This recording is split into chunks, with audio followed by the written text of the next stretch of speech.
Hello, and welcome to the Fan Nation New Graphic Novel Podcast.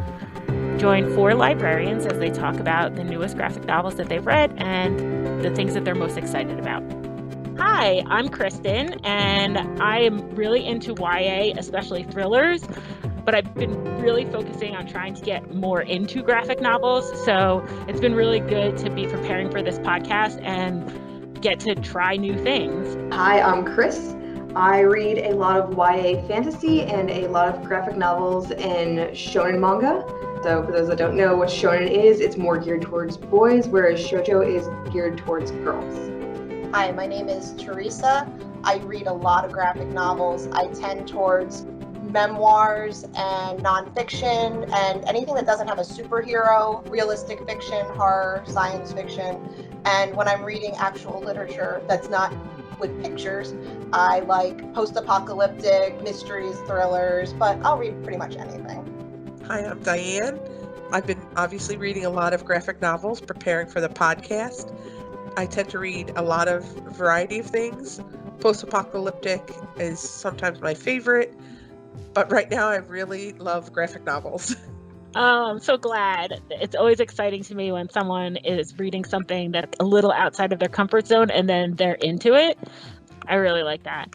And I'm really glad that Chris has a little bit more of the perspective on manga, because that's the one place where I'm like a little weaker in preparing. I read a few manga and it took me a little bit to know which page to start reading. Like, instead of reading from left to right, I needed to do the panels the opposite way, and that was a little bit different for me.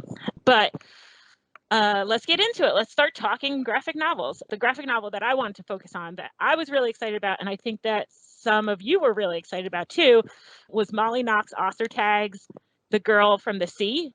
It's beautiful. Ostertag, if the name is familiar, is also the author of the Witch Boy trilogy.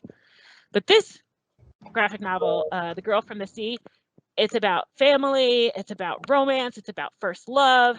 The protagonist, Morgan, is 15 years old, and she has like a bunch of secrets. She lives in this perfect island town. She's like on a vacation island, but she really wants to escape and live like her best life. She's ready for her best life. I really related to that, and I think a lot of people can relate to that. Like, this place is beautiful and people come here for a vacation, but it's just like personally stifling to me and or her. I think maybe I'm putting a little bit of myself in here. But yeah, she is stifled in this beautiful place. She's ready to get done with high school, which I feel. She wants to move away from her mom, move away from her brothers, but also she wants to move away from these friends that, like, on the outside, when I read the book, I'm like, these are great friends. This looks wonderful. But Morgan feels like her friends don't get her. And I think some of that is like she's got secrets and she's afraid to give those secrets to her friends and trust them with them. And one of Morgan's biggest secrets, and she holds it the closest, is that she wants to kiss other girls. So that's like a main theme in the book. But one night, Morgan, she's preparing for her new life. She's taken some break from her family, and she's outside, and she almost drowns. Again, island. And this mysterious girl comes and saves her, like pulls her out of the water. Oh, here, I'm going to save your life, which is awesome. And the girl's name is Kelty. And Kelty and Morgan, they're immediately buddies. Like, they feel like they start hanging out together. Morgan's not hanging out as much with her friends, but Morgan felt like she was known by Kelty. Like, her friends, she had these secrets from, but like when she met Kelty, it felt like home. But surprise, Kelty also has some secrets. And as the girls start to fall in love, all the secrets, both of their secrets, start to come out. I thought that Kelty was the cutest character. And when we talk about graphic novels, the illustration is as important as the words, right? So this particular style of illustration, like, sometimes you pick up a book and you're like, this is for me. And so, like, that's how I felt with Girl from the Sea. I picked it up and I'm like, oh, these girls are like little curvy, like cheruby-esque. I love that graphic style. And this one did it for me. I knew it was for me, and the colors and the style and the story, they were all wins. I know that some of you also read Girl from the Sea, so if you had other input, that would be great, but I would highly recommend Girl from the Sea. I read it too, and it was really fun too. Like there was like some deeper stuff, but like it never got like really bogged down and like we're so angsty. Like she had a hard time, but like just because you're having a hard time doesn't mean you have to be like doom and gloom angst. Like you can be like things are rough, but like still doing like okay and just like wanting something. So like it showed like yeah, you might be like doing okay, but like things are still hard, and that, like that's important to show as well as like you don't have to be like so extreme and like sad. Like you just be like things not doing great. Yeah, like I want to be somewhere else. I want to grow up. I want to be the person I was meant to become. But you're still living every day. Yeah, She's still, she's still like having a good time. Yeah, I get it. It wasn't heavy. Like the topic, you could have done this a totally different way, and it could have felt really heavy. But as a graphic novel, it was just like really light and easy to read, but also so relatable. I'm not in high school anymore, but I remember those feels. And I agree with you on the illustrations. The colors, they're so bold. It really drew me in. Yeah, I think the best thing it was so beautifully drawn. But I think also like the family dynamic and things like that. Like, wasn't it her brother in there points of it, that yes. But so like it was real. It was a real story with the family and with the friends. And then the couple, so I thought it was really well done. And, yes, the couple. I mean, I don't want to give away anything about this graphic novel, but the things that are, legends that were brought into Girl from the Sea just like enhanced it so hard. Girl from the Sea reminded me a lot of the illustrations from like Heartstopper, which has been super popular. Yeah. Heartstopper's so cute too. Like it's so cute. So Heartstopper has 3 books, correct? 3. Yeah, the fourth. Yeah, the fourth one comes out in December. Awesome. I've only read the first one, but the first one was so cute that I like ripped through it. It was just like a great story, and it had that animation style that's like for me. So I agree. I think Heartstopper, and plus the theme of the LGBTQ, it was similar, but the drawing, I went through it so fast. Like it was such a quick read and just kind of light. I think Heartstopper had probably a little more depth, maybe because the characters were older. And then of course it was the 3 books. So you read the 3, and I can't wait for the 4th one that comes out in December.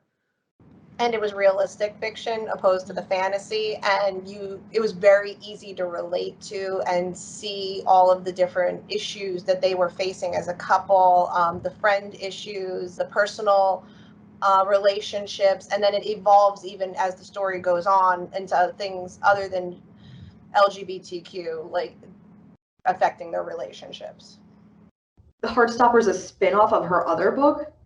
So like when I was reading the first couple books, I was like, I knew Charlie, the main character, had other things going on and it was going to get darker. I'm like, we're so happy fluffy right now. How are we going to shift into that darker theme that I know exists? But book 3 did a really good job of transitioning into it. So like 4 is going to be dark, but I'm pretty sure it's going to end happy because like, how can you not with where Heartstopper is? Right. You can't just keep going darker. Yeah, especially because it's 4 volumes. Yeah. Right. I will go. It's a series. It's Shortcake Cake. We got the last volume a little bit earlier in the year. It's 12 volumes, written by Sue Morishita. It is shoujo, so it's very girly. It is like the opposite end of the spectrum of what I normally read, so I was reading outside my comfort zone. 10 is the main character. She moves into a boarding house, so she doesn't have to commute for 2 hours to get to school anymore.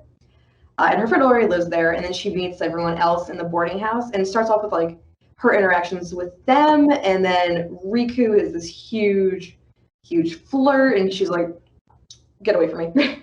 Like, no, you say this to everybody, but he like genuinely likes her, and he's like, "Oh no, what do I do? I've already messed up." And then through a series of events, her and Chalky, one of the other boys living in the boarding house, end up fake dating. But him and Riku are best friends, and he's like, "Oh no, I like her," but Riku likes her too.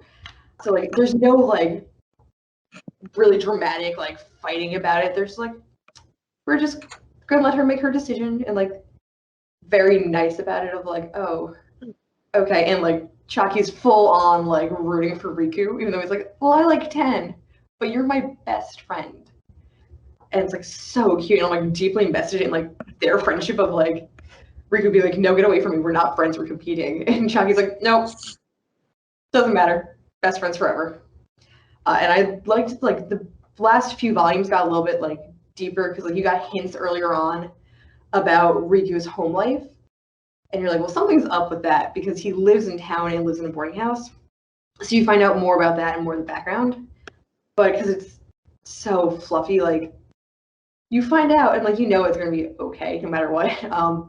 So it never gets like, oh my god, it's tragic. You're like, oh, it's like a little sad, but like totally fixable. And it's 12 volumes.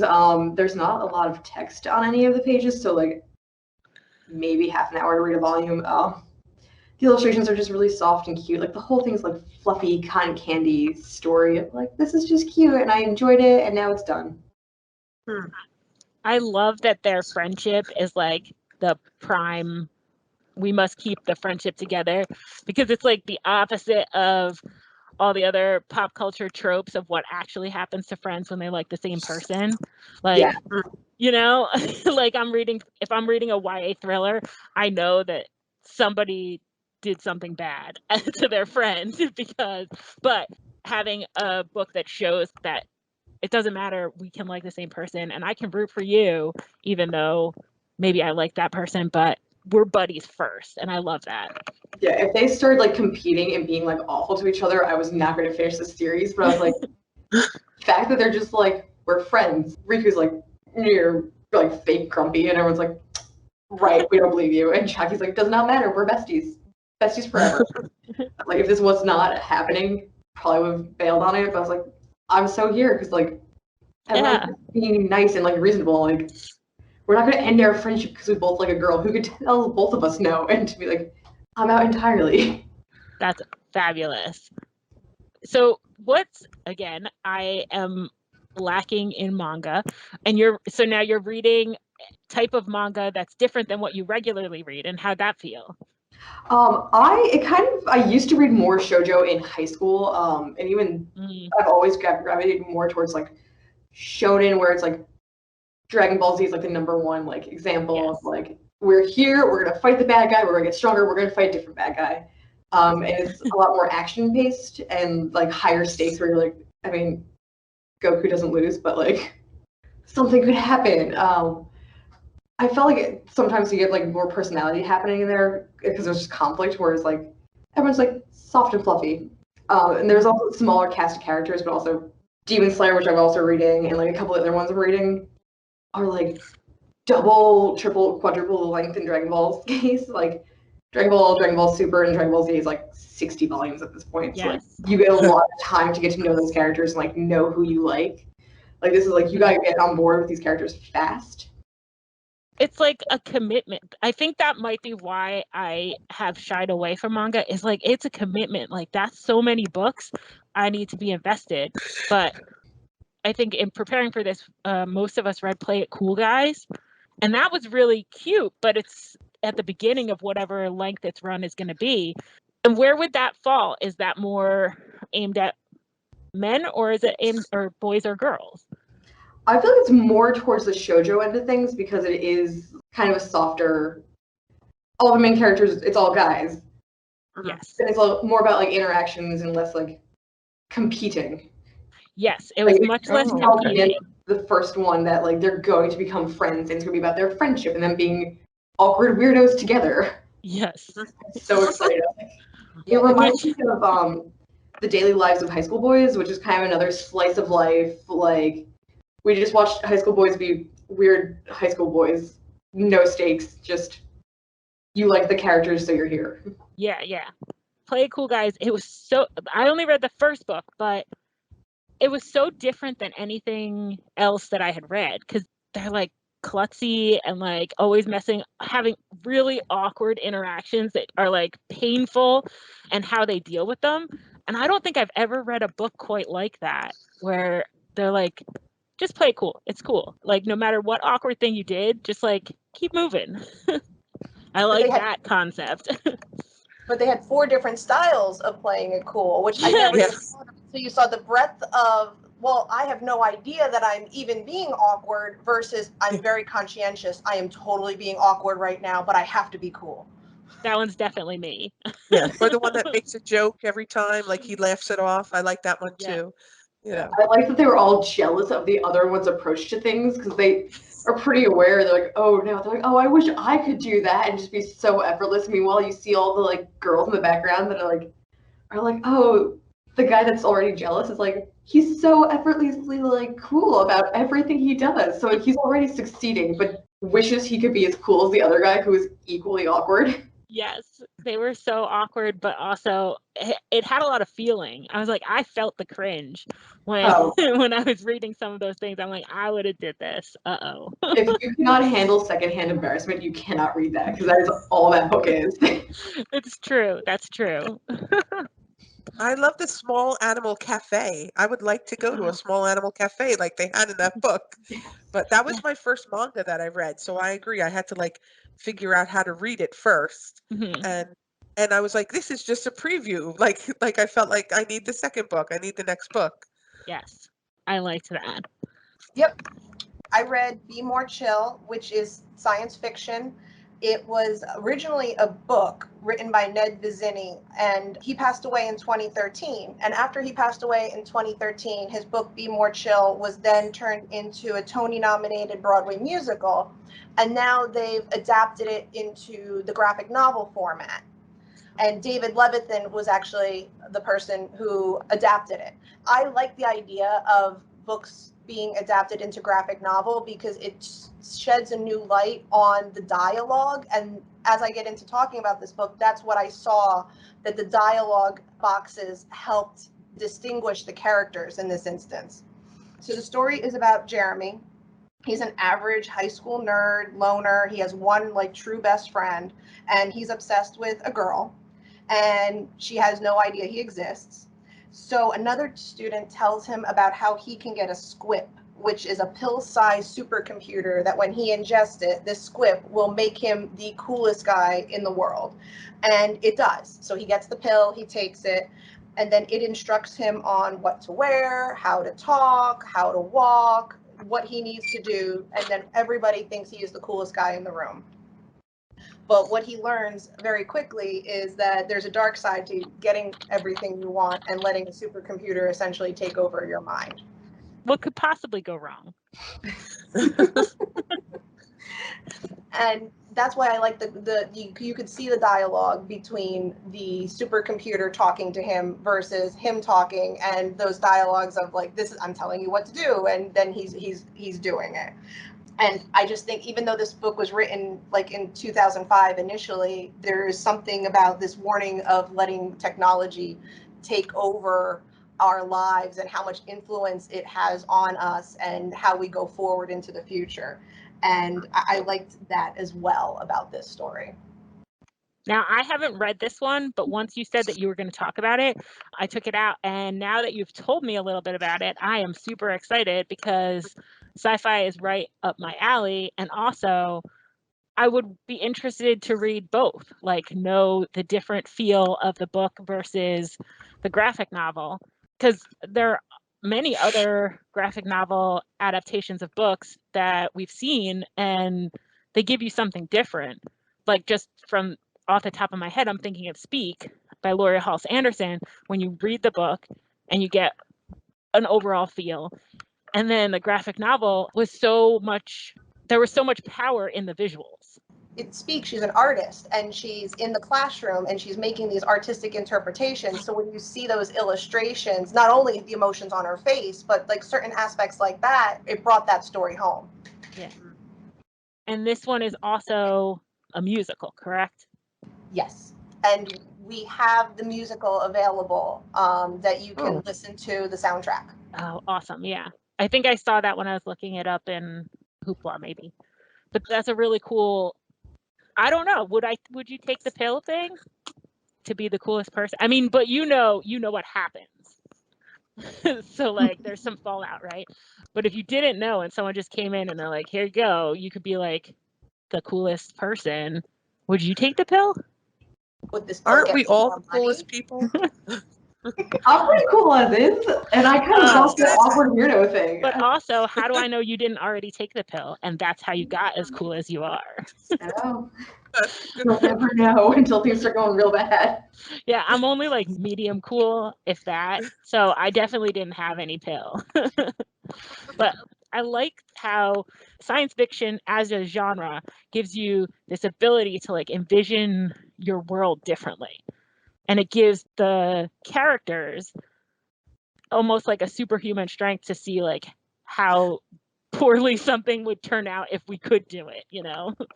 We're learning the lesson in a dark way. Yeah, I don't know if anyone else read Lizard in a Zoot Suit.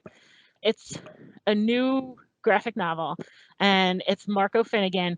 And the interesting thing about this one was the end material was so powerful and it placed the story in a context. So like this is a fantastic story. Like human-sized lizards don't wear suits and walk around town and all this stuff. But the end material, because it was historical fiction based, that end material, I didn't, other than that Zoot Suit Riot song from 1990 something, I didn't know what they were talking about.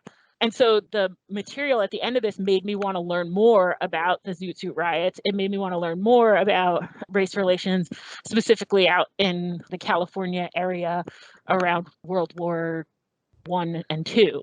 I didn't know this stuff. And so I like the ability of these books to draw you in to real, true history.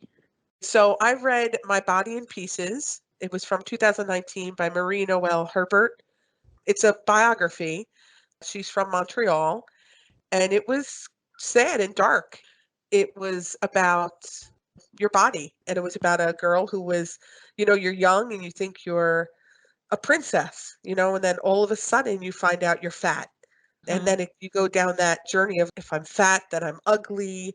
If I'm fat, I'm lazy. If I'm fat, I can't do these things. If I'm fat, I don't have friends. And, it did like hurt My Body in Pieces because she really ripped her body apart. She would just scrutinize it and look at every piece. She'd stare in the mirror at a young age, and maybe even like early teens. And she would just see all of her flaws. And she had challenges with her father in different ways that he saw her body, and then with her mother in ways that she kept feeding her, like her mother's way was to feed her to make her feel better. And it could have been a cultural thing too. I know, I could relate to that. And my family's Italian and we eat, that's what we do. So I think that it took a long time. She went through all these stages and it took time and it took some good friends and some therapy. And finally, at the end, even though I'm going too far. Not supposed to say the end.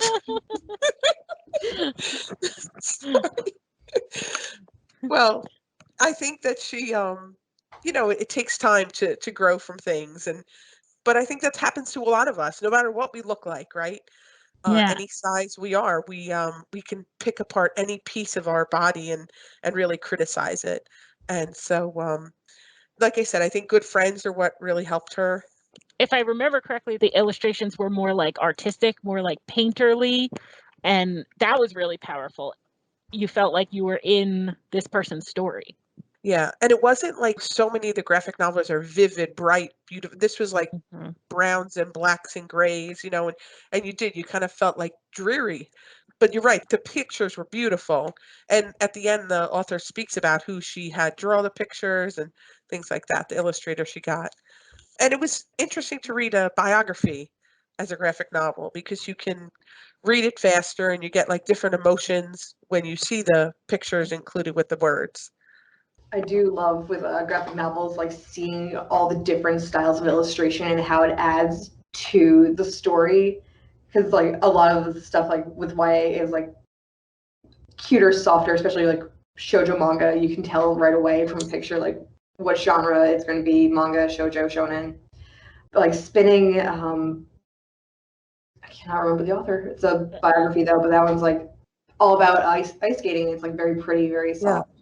Yeah. And then I read, oh no, I can't remember the name of it now. I think it's not It Gets Better, but it's like one of the illustrators for DC Comics. Yes.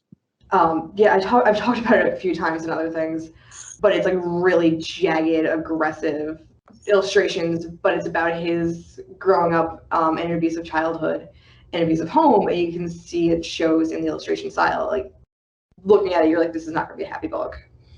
Yeah. But it does get better. No, so another nonfiction I read, which was also sad, but it was called In Waves. I don't know if anyone read that, but it was nonfiction and it went through the history of surfing, but also the author's journey, AJ Dungo, his journey with I guess his first girlfriend and how she had cancer. The pictures were beautiful also. The illustrations were beautiful. And some pages it would have like just one illustration and one word, but that one, the alternating chapters were like oranges, like for the sand was the real nonfiction about the original surfers and the person who made the lighter surfboard, and then they were like teals and blues when it was his story with his girlfriend. And that, I mean, I tears, you know what I mean, like just some one word and the illustration, and I was crying, for some of it. And I think, again, like I read it real fast. That's what's so great about graphic novels, is that you can really get such a feeling moving story in such a short time. And I really like that too.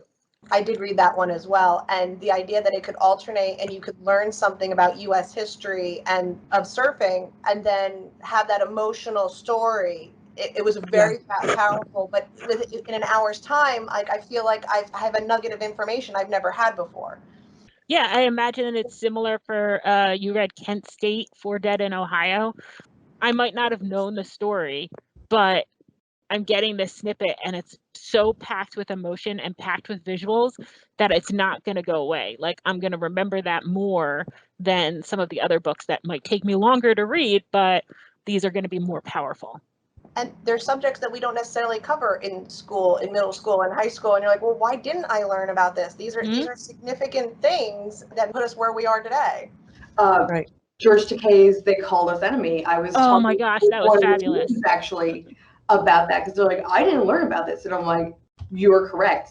It does not get covered in history a lot of times. Like I learned about it accidentally through my English class in high school because they have like a short story about it, and I was like, what is this? Yes. And I was like in high school and paying attention in history class, so I was like, we didn't cover this in all of the years worth of like World War II history that I had to learn. Like, yeah, we didn't cover that. Novel is a really huge deal because there's teenagers, people our age that definitely didn't learn it because like we went through the same school system. I think it's also really not to say that other books about Japanese internment camps aren't as powerful, but George Takei is like a household name, right? Like we know George Takei, and George Takei had this experience and now is sharing it with everyone, although has been sharing it for years and years, but now with a graphic novel, a new generation can get that story from someone that they can still see.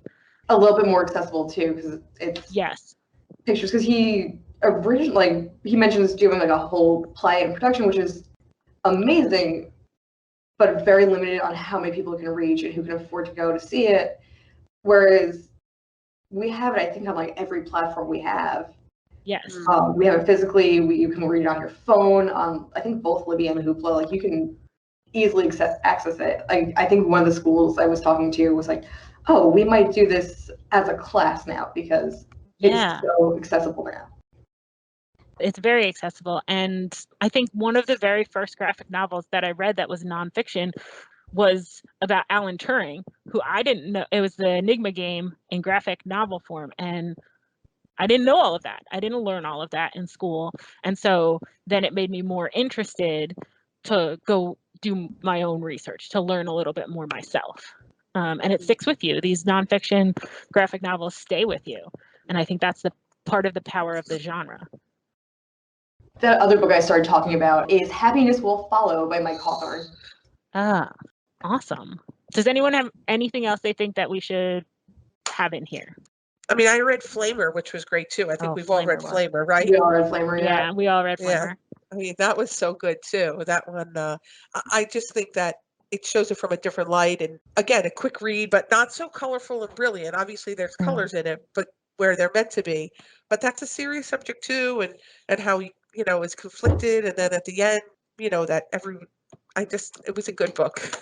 It was a really good book. There was another not nonfiction, but one of the books that originally, when I was reading for this podcast, was The Dark Matter of Mona Starr.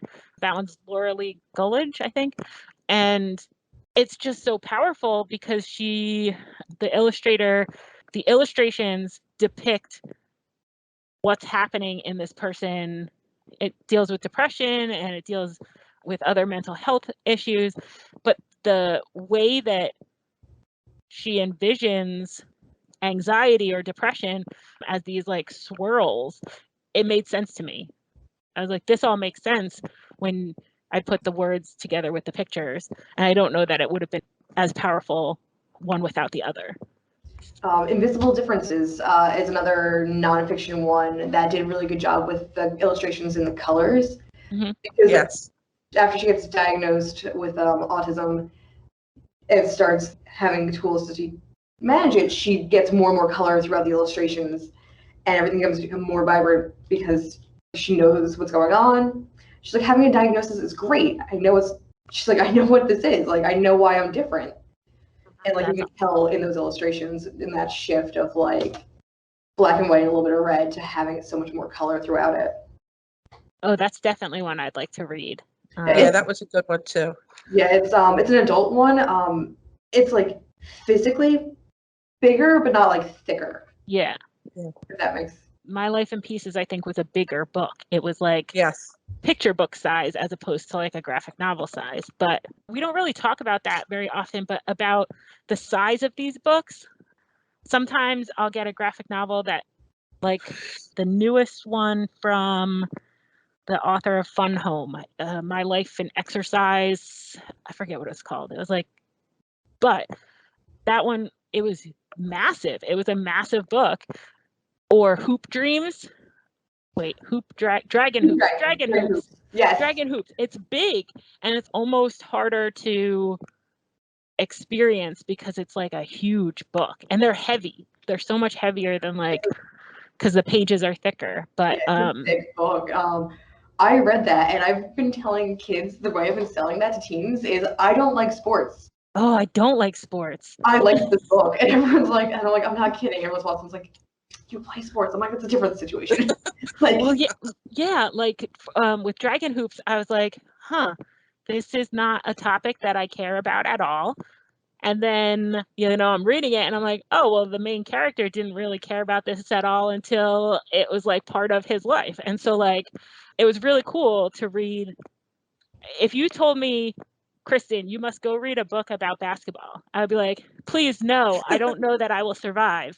But reading Dragon Hoops was like good. It was a good experience. And I'd like to say I learned something, but I don't really remember the rules of basketball at all. So that wasn't it. But the experience of it, like the book stayed with me. Yeah, I really like love that you got that outsider perspective of like, it helps like for the kids that like us are not like super into sports. It's not like we assume you know the rules of basketball. We don't. We still don't.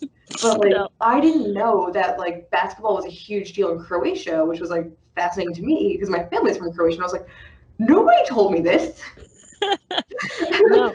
And I like did this huge chunk of history, and I was like, this is super cool. It talked about the Jewish community in New York and how that they helped really heavily develop basketball as well. And I was like, these are all really cool, interesting things that I never would have found out about basketball if I hadn't read this book. Right, and I never would have told you that I cared about it. And maybe I still don't super care about basketball, but like, we can all try something that we didn't think we liked if it's given to us in a format that is digestible or accepted by us at that time. Well, I'm glad you told me about it because I definitely want to read that one. And I picked it up and I'm like, this is too big and thick and heavy. And yeah. Yeah, it is, but it's worth it. It was worth I mean, and because it's a graphic novel, it still goes faster. You're still going to get through it. It's just maybe put it on a table instead of holding it because then your arms will hurt.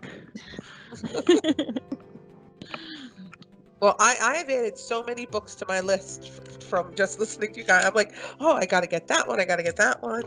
Absolutely. This was really good for making my to be read pile even taller, but I've really enjoyed doing a little bit more intentional reading of graphic novels because it's something that I needed a little push for, and I'm really happy with what we found. Yeah, I have been book shopping new shortcake cake now to like my coworkers. I'm like, you like shoujo? Let me tell you about this thing that I read. And everyone's like, you don't like shoujo? I know. So I'm like, here, I read out of my comfort zone, and now you can read it, and you'll like it more. Join me. I want to say thank you so much for joining for the Fandom podcast for new graphic novels. I think we walked away with a lot, and I hope that our listeners will as well. Yes, and this list is going to be on our Padlet, which that way you can look up our Padlet. It's going to be on our website, and it'll be under our graphic novel Padlet and on our Fandom Padlet. It'll be cross-posted. So if you can't remember, you don't have to like skip around to try and remember what book it was. Just go right to the Ocean County Library.org and go to our book lists. So that way you can see our whole list.